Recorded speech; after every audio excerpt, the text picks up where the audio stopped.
So hey, what's up guys, Raghav Gulati here, the most warmest welcome to Let's Be Informative. I will bring you the most informative videos on the whole YouTube. So guys, today we will talk about the top 10 most terrifying monsters of Greek mythology. So are you guys ready? I'm very excited, so let's get started. So let's talk about the 10th one. It is the Phoenix. Yeah. So let's talk about this monster. The first creature on our list is the Phoenix, a monster that was said to have the body of a lion, the head of a woman, and the wings of an eagle. The story goes that as Oedipus was traveling down the road to Thebes, he is confronted by the mysterious creature. The Sphinx blocks Oedipus' path and confronts him with a riddle. Although the exact riddle is not mentioned in early Greek legend, the popular version of the story tells that the Sphinx poses the following riddle to the young traveler. So let's talk about the ninth one, which is the Cyclops. Yes, guys. So let's talk about this. The Cyclops were primordial giants that were said to have been born from Gaia, the earth. They were said to possess great strength and ferocity, with one bulging eye protruding from their forehead. The monsters remained imprisoned when the Titan Cronus overthrew Uranus and took his place as the ruler of the universe. It was only when the Olympians came to power did the Cyclops find freedom. The mighty Zeus released the monsters who in turn would craft thunderbolts for the young Olympian. The Odysseus and his crew find themselves trapped in. So let's talk about the 8th one, which is the Chimera. It is a very unique creature, so let's talk about this. The Chimera was a ferocious, fire-breathing monstrosity that possessed the body and head of a lion with the head of a goat protruding from its back and snake for a tail. The monster was feared and believed to have been an omen for storms, shipwrecks and other natural disasters. It was killed by Bellerophon, assisted by Pegasus. When the former was asked by King Lovatus of Lycia, Bellerophon rode on Pegasus' back, who could fly and shot arrows at the Chimera from the above. So guys, let's talk about the 7th one, which is the Impusa. So let's talk about this creature. The Impusa is often depicted as a beautiful woman who transforms into a creature with sharp teeth, flaming hair and bat wings. Impusa was said to be a demigoddess under the control of the goddess Hecate, a being that is often associated with crossroads and entranceways.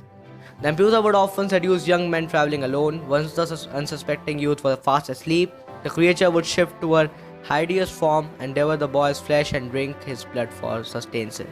So let's talk about the 6th one, the Hydra. Yeah, very ferocious monster. Hydra, a serpent-like water monster with reptilian traits, a creature whose venom was so dangerous that even the breath exhaled by the Hydra could be lethal to any man. Additionally, the Hydra had the confounding ability to regrow any decapitated limbs and with alarming speed. It said that for every head that was severed, 2 more would grow in that place. What? What the f? It lived near Lerna and terrorized the countryside there. It was huge, big enough to take cattle, and said to have 9 heads, of which 8 were mortal and the last one immortal. So let's talk about the 5th one, which is the Chariptis and Scylla. So let's talk about this creature. However, the two creatures who lived on opposite sides of a narrow strait have become so synonymous that it is impossible to talk about one without mentioning the other. A Charybdis is never described other than saying it's a ferocious sea monster that lives under a rock. The Scylla lives on the opposite side of the narrow strait and is believed to have been as many-headed sea monster that fed on the flesh of sailors who traveled there. So let's talk about the 4th one, which is a Cerberus. You can see in the image, very ferocious creature, very interesting. So Cerberus was a massive hound with 3 heads that guarded the entrance to the underworld. It was said that the beast only had an appetite for living flesh and so would only allow the deceased spirits to pass, while consuming any near living mortal who can finish them.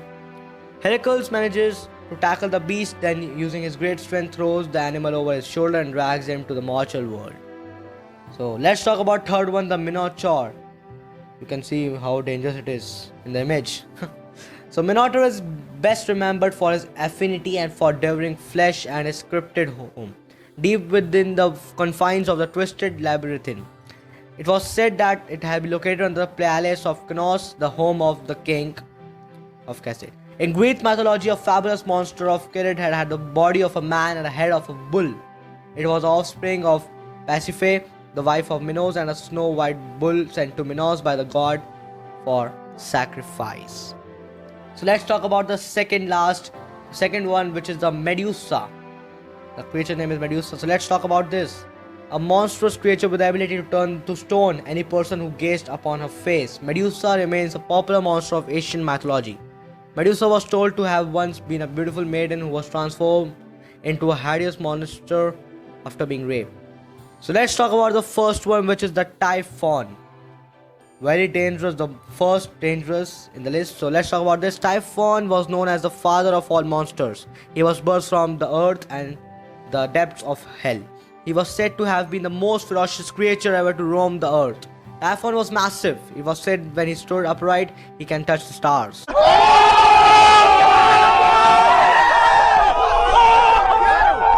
The lower half of his body consisted of two coiled viper tails that constantly were hissing.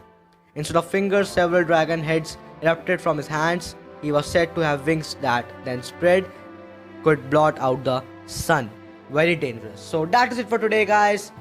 Hope you would like the video. Please subscribe my channel with the notification bell. If you are new to my channel, do it, guys. It keeps supporting me. And also join my Discord server. Link I will give you in the description. It's a very professional Discord server. You can follow it. And also follow me on Twitter. We will talk there. I tweet there. So you can see my trailers. So I will see you in the next video. Please save your environment, save birds, save animals. Take care of yourself. Thanks for watching. Goodbye.